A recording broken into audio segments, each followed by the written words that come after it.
ते तं भुक्त्वा स्वर्गलोकं विशालं क्षीणे पुण्ये मर्त्यलोकं विशन्ति एवं त्रायी ధర్మమనుప్రపన్నా గతాగతం కామకామా లభంతే.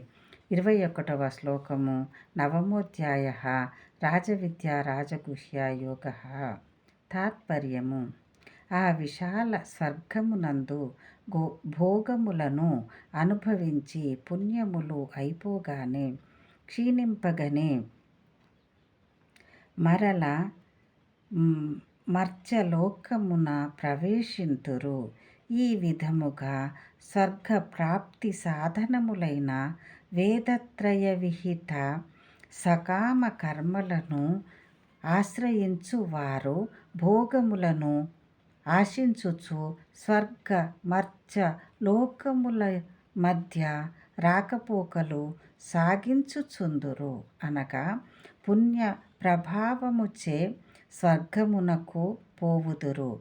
పుణ్యము క్షీణింపగని మర్త్య లోకమునకు వచ్చెదరు.